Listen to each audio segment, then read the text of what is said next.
तो अनुशासन के साथ साथ वातावरण ऐसा है और तुम्हारी दैनंदिनी ऐसी बनाई गई है कि पूरी ऋषि परंपरा तुम्हारे अंदर अवतरित होती है। हमने अपने अंदर के ऋषित्व को प्रकट करना होता है यहां रह करके। तो प्रमाद और आलस्य दो बातें ना हो। प्रमादो वही मृत्यु हो,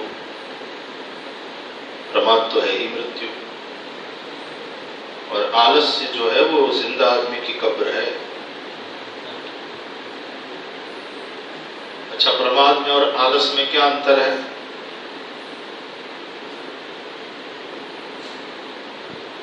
महत्वपूर्ण कार्य को या लक्ष्य को भूल जाना ये प्रमाद है। और आलस्य क्या है? आज के काम को कल पर टालना। ऐसा क्यों होता है?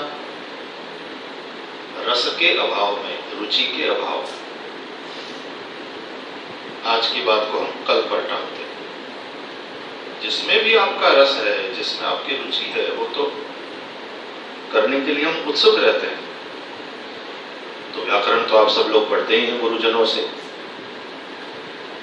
वो जो रस का अभाव है वही अरस है।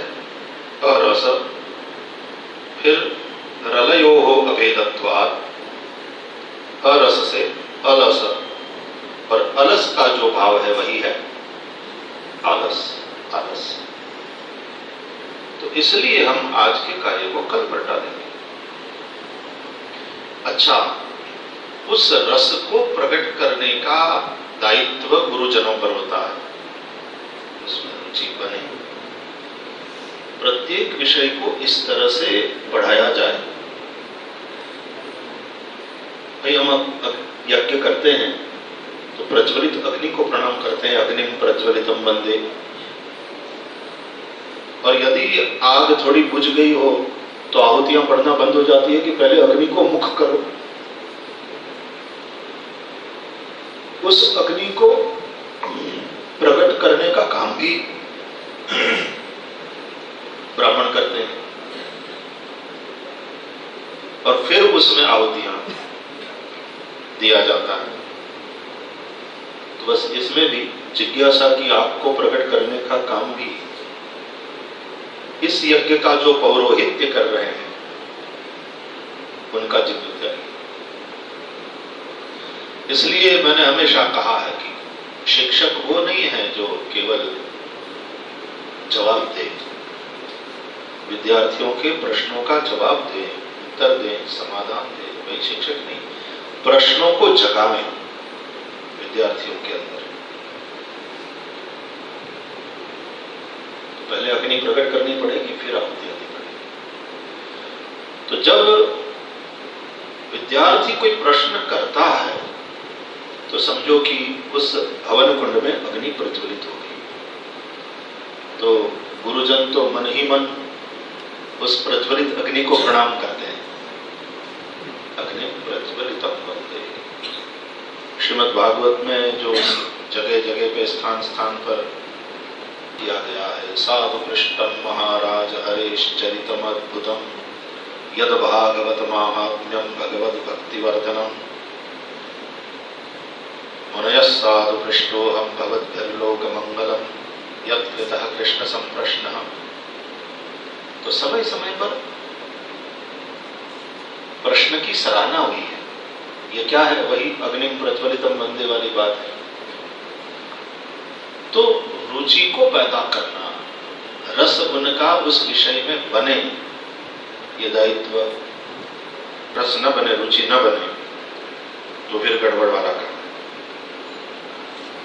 तो प्रमाद और आलस्य, इन दो चीजों से विद्यार्थी काल में तो आप लोगों को सिखाया गया है। आप सब लोग जानते हैं, श्वान निद्रा, भगो ध्यानम, और क्या है?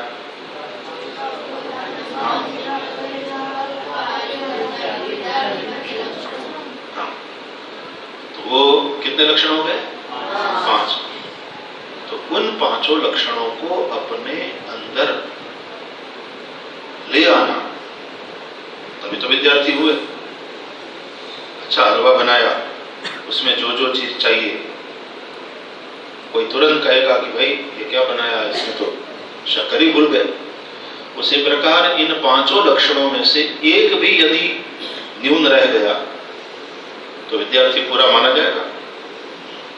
तो उन पांचों लक्षणों को अपने जीवन में ला करके, और सबसे महत्वपूर्ण यह समय है, और आप ऐसे स्थान में कितने भाग्यशाली हो। माँ गंगा, उत्तर वाहिनी, बाबा विश्वनाथ और मां अन्नपूर्णा का सानिध्य, और सतवा बाबा आदि पुरुष से लेकर के पूज्य यमुनाचार्य जी महाराज पर्यंत, और उन सभी महापुरुषों का तप जहां पर है, उनका साधन भजन जहां पर है, ऐसे स्थान में यहां पर ही जो तैयार हुए और गुरुजनों के आशीर्वाद से संपन्न हुए, ऐसे सहज सरल हो, ये तुम लोगों का बड़ा सौभाग्य है।